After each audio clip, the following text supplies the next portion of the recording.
वन्दे ब्रह्मपुराधिपं श्रीसहजानन्दं च मूलाक्षरम् श्रेयस्कारणसद्गुणैकनिलयम् श्रीप्रागजिह्वावत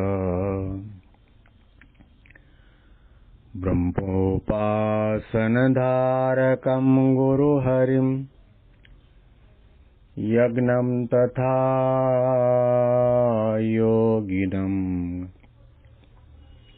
प्रीत्येवं प्रमुखं महन्तमनिशं श्रीजेस्वरूपं मुदा। મહિમાનો મહિમા પ્રવચન માળામાં આજે 21મી મે 2025 બુધવારના દિવસે તમામ સંત હરિભક્તોને મારા સાષ્ટાંગ પ્રણામ. જય સ્વામિનારાયણ. હેપી વચનામૃત દ્વિશતાબ્દી મહોત્સવ. હેપી પ્રમુખ સ્વામી મહારાજ શતાબ્દી મહોત્સવ. આજે તારીખ પ્રમાણે આપણા પ્રાણ પ્યારા ગુરુહરિ પ્રમુખ સ્વામી મહારાજનો 75મો પ્રમુખ વર્ણી દિવસ છે. હેપી 75th પ્રમુખ વર્ણી ડે. છેલ્લા ઘણા દિવસોથી આપણે અંત્યનું 24મું વચનામૃત સાંભળી રહ્યા છીએ, જેમાં શ્રીજી મહારાજ આપણને સૌને ઉત્કૃષ્ટ ગુણવાળા સંતો અને હરિભક્તો બનાવવા માંગે છે, અને એના માટે બીજા કોઈ ઉપાય ન બતાવતા કહ્યું મહારાજે કે જેને કથા વાર્તા કરવા સાંભળવામાં રસ, રુચિ અને પ્રીતિ હોય અને હાવ થાબડા જેવો હોય તો પણ એ આધ્યાત્મિક માર્ગમાં ઘણો આગળ વધે, એને ભગવાન પુરુષોત્તમ નારાયણની, અક્ષર બ્રહ્મ પુરુષોત્તમ નારાયણની સર્વોપરી નિષ્ઠા દ્રઢ થાય, આજ્ઞામાં દ્રઢતા આવે, અંતરદ્રષ્ટિ થાય, જાણપણું આવે, નિર્માણીપણું, નિષ્કામીપણું, નિર્લોભીપણું, તમામ સદગુણો પણ આવે. સંત અને ભગવંતને કઈ રીતે રાજી કરવા એની રીતિ નીતિ પણ શીખી લેવાય, અને ભગવાનના પ્રત્યક્ષ અને પ્રગટ સ્વરૂપની અંદર ભગવાનપણાની, નિર્દોષપણાની, દિવ્ય ભાવની પ્રતીતિ આવી જાય અને એમાં પ્રીતિ અને આત્મબુદ્ધિ થાય. કથા વાર્તા કરવા સાંભળવાથી ઘણા બધા લાભ થાય છે. કોઈ આપણને કહી જાય, ટોકી જાય, વઢી જાય, પરંતુ આપણે કથા વાર્તા સાંભળી હોય અને આત્મજ્ઞાનની વાતો સાંભળી હોય કે કોઈ ગાળ દે તો દેહને લાગે, પરંતુ આત્માને ન લાગે. આપણે દેહથી જુદા આત્મા છીએ.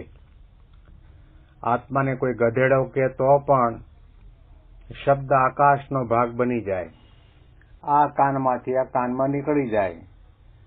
અને કથા વાર્તા સાંભળી રાખી હોય અને શબ્દો ધાર્યા વિચાર્યા હોય તો સુખ દુઃખના, માન અપમાનના પ્રસંગોની અંદર અને લોભામણા અને રળિયામણા એવા પંચવિષયની આગળ આપણે ગુડિયું વળાય નહીં, એને આધીન થવાય નહીં, કારણ કે તરત પાછી વૃત્તિ વળે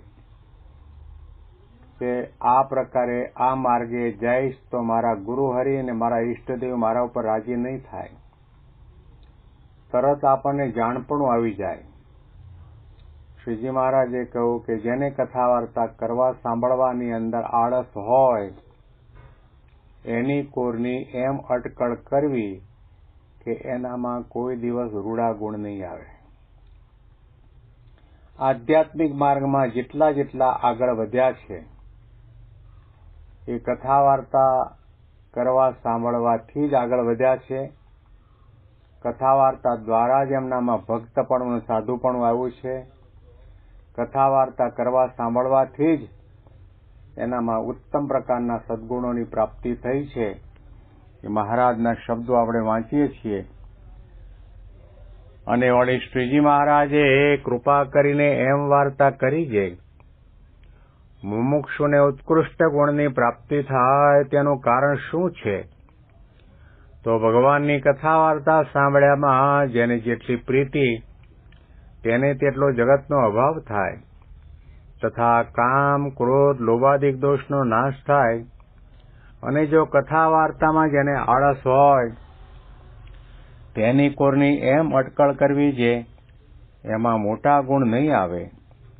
અને શાસ્ત્રમાં 9 પ્રકારની ભક્તિ કહી છે, તેમાં શ્રવણ ભક્તિને પ્રથમ ગણી છે.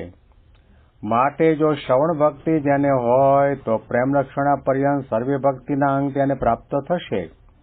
એવી રીતે વાર્તા કરી. શ્રીમદ ભાગવતની અંદર 9 પ્રકારની ભક્તિનું વર્ણન આવે છે. અને ભક્તિ એટલા માટે કરવાની કહી છે કે આપણું મન છે વિષયાસક્ત છે, મલિન છે, ચંચળ છે. એ મનને નિર્મળ અને પરમ પવિત્ર બનાવવા માટે, મનને ભગવાનના સ્વરૂપની અંદર સ્થિર કરવા માટે 9 પ્રકારની ભક્તિ કરવાનો આદેશ શાસ્ત્રોએ આપણને આપ્યો છે. એ 9 પ્રકારની ભક્તિમાં સૌથી પહેલી ભક્તિ શ્રવણ ભક્તિ છે. ભગવાનની કથા સાંભળવી, એનાથી તો ભગવાનની ભક્તિની શરૂઆત થાય છે. ભાગવતના 4થા સ્કંદની અંદર પૃથુરાજાનું આખ્યાન પણ આવે છે. પૃથુરાજા ભગવાનનો અંશાવતાર કહેવાય છે. એમણે બહુ મોટો યજ્ઞ કર્યો અને યજ્ઞકુંડની અંદર પૂર્ણાહુતિ સમયે ભગવાન વિષ્ણુએ દર્શન આપ્યા અને પ્રસન્ન થઈને કહ્યું કે હું તમારા ઉપર બહુ રાજી થયો છું. હે પૃથુરાજા, તમારે મારી પાસે જે કંઈ જોઈતું હોય તે માગી લો. ત્યારે પૃથુરાજાએ પ્રણામ કરી 2 હાથ જોડીને કહ્યું, પ્રભુ, ભગવાનની કથા સાંભળવા માટે મને આ 2 કાન છે બહુ ઓછા પડે છે. માટે કૃપા કરીને ભગવાનની કથા સાંભળવા માટે મને 10,000 કાન આપો. વિદસ્વ કર્ણાયુત મેષમેવ રહ. આવું વરદાન આપો. ભગવાને તથાસ્તુ કહ્યું. પ્રમુખ સ્વામી મહારાજ આ પ્રસંગને ઉલ્લેખીને કહેતા કે ભગવાને 10,000 કાન આપ્યા તો પૃથુરાજાના શરીરમાં જ્યાં જો ત્યાં કાન કાન કાન કાન જ થયા હશે. 10,000 કાન માગ્યા એનો ગર્ભિત રીતે અર્થ એ થાય છે કે 10,000 કાનો દ્વારા કથા સાંભળી શકાય એવી શ્રદ્ધા માગી, એવો મહિમા માગ્યો, એવો ઉત્સાહ ને ઉમંગ માગ્યો, એવી પ્રીતિ અને આત્મબુદ્ધિ માગી. કથા સાંભળવા માટે 10,000 કાનની જરૂર નથી, એક જ કાન બહુ થયો. અને એટલા માટે કહેવામાં આવે કે મહેરબાની કરીને એક કાને કથા સાંભળો. 2 કાને કથા સાંભળવાથી શું તકલીફ થાય? આ જમણા કાનની અંદર શબ્દ ઘૂસ્યો અને બીજા ડાબા કાનમાંથી તરત જ બહાર નીકળી જાય. 1 મિનિટ પણ વચ્ચે ઊભો ન રહે. એટલા માટે ભગવાનની કથા સાંભળવી એનો અતિ અપાર મહિમા છે. રામચંદ્રજી ભગવાને રાવણ અને કુંભકર્ણનો ઉદ્ધાર કરી લંકા ઉપર વિજય પ્રાપ્ત કરી અયોધ્યામાં પાછા આવ્યા, રાજ્યાભિષેક થયો અને તે વખતે ભગવાને તમામને ભેટ સોગાદો આપી. અને તે વખતે રામચંદ્રજી ભગવાનને હનુમાનજી યાદ આવ્યા. ભગવાને વિચાર કર્યો કે લંકાના મેદાનની અંદર યુદ્ધ તો થયો, રાવણ કુંભકર્ણને માર્યા પણ ખરા, વિજય પણ પ્રાપ્ત થયો, પણ આજે મારી બાજુમાં સીતાજી છે એને હું પાછા મેળવી શકો એની અંદર સેવામાં વધારેમાં વધારે મહેનત અને વધારેમાં વધારે સેવા કોઈએ પણ કરી હોય તો હનુમાનજીએ કરી છે. માટે એને પણ આપણે ભેટ સોગાદો આપીએ. હનુમાનજી પાસે આવીને ભગવાન રામે કહ્યું કે તમે હતા તો મને સીતાજી પાછા મળ્યા, તમે હતા તો સીતાજીની શોધ થઈ, તમે હતા તો આવી રીતે લંકા ઉપર વિજય પ્રાપ્ત થયો. રાજ્યાભિષેકની અંદર સૌ કોઈને ભેટ સોગાદો આપી છે, તમારે જે કંઈ જોઈતું હોય તે મારી પાસે માગી લો. ત્યારે હનુમાનજીએ કહ્યું કે મને બીજું કંઈ જોતું નથી, અને મેં જે આ કંઈ સેવા કરી છે એ આપને રાજી કરવા માટે કરી છે, અને જે કંઈ સેવા કરી શકો છો એ કેવળ ને કેવળ આપની કૃપાના કારણે કરી શકો છો. બાકી મારી કોઈ તાકાત નહોતી કે 400 ગાંવની ખાડીને છલાંગ મારીને સામા કિનારે લંકામાં પહોંચવું. આપના નામનો પ્રતાપ છે, આપની કૃપા અને આપના આશીર્વાદના કારણે આ સેવા થઈ છે. આપે મને કૃપા કરીને સેવા આપી, મારા મહાન ભાગ્ય કહેવાય. હું આપનો જેટલો આભાર માનું એટલો ઓછો છું. આ દુનિયાના કોઈ પણ પદાર્થની આશા અપેક્ષા રાખ્યા સિવાય મેં આ સેવા કરી છે, મને કંઈ ના જોઈએ. રામચંદ્રજી ભગવાને કહ્યું, હનુમાનજી બધાને ભેટ આપી છે, તમને પણ આપી છે, તમે જે માગો તે આપવા તૈયાર છો.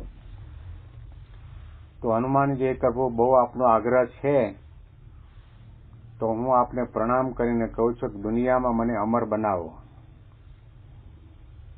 ભગવાને બીજો પ્રશ્ન કર્યો કે તમે અમરતા શા માટે માગો છો? અમર થઈને શું કરવાના? હનુમાનજીએ કહ્યું, પ્રભુ હું અમરતા એટલા માટે માગું છું કે આ પૃથ્વીનું તળ રહે ત્યાં સુધી જ્યાં જ્યાં રામકથા થતી હોય ત્યાં આગળ આપની કથા, આપના ચરિત્રો, આપનો મહિમા સાંભળવા માટે મને અમરતા આપો. દાસત્વ ભક્તિ જેના જીવન સાથે વડાયેલી હતી તેવા હનુમાનજીએ ભગવાનની કથા સાંભળવા માટે 10,000 કાન નહીં, આખી અમરતા માગી. અને આજની તારીખે આપણે સૌ કોઈ જાણીએ છીએ જ્યાં જ્યાં રામાયણની પારણ થતી હોય ત્યાં હનુમાનજીની ગાદી મૂકવામાં આવે છે અને કહેવામાં આવે છે અને માનવામાં આવે છે કે હનુમાનજી દિવ્ય સ્વરૂપ ધારણ કરીને ભગવાન રામની કથા સાંભળવા માટે ત્યાં આવીને બિરાજમાન થાય છે.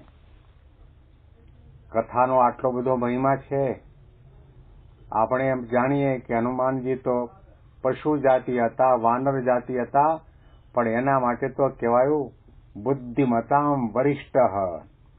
દુનિયામાં જેટલા બુદ્ધિશાળી છે એની અંદર સૌથી શ્રેષ્ઠ બુદ્ધિશાળી કોઈ પણ હોય તો હનુમાનજી છે, કારણ કે એમને માગતા આવડ્યું અને એમને સમજાવ્યું કે ભગવાનની કથા સાંભળવાથી જ આપણામાં દાસત્વ ભાવ આવશે, નિર્માનીપણું આવશે, દિવ્ય ભાવ આવશે, ઉત્સાહ આવશે, ઉમંગ આવશે, મહિમા સમજાશે, આપણને આપણા ધ્યેય સામે નજર રહેશે.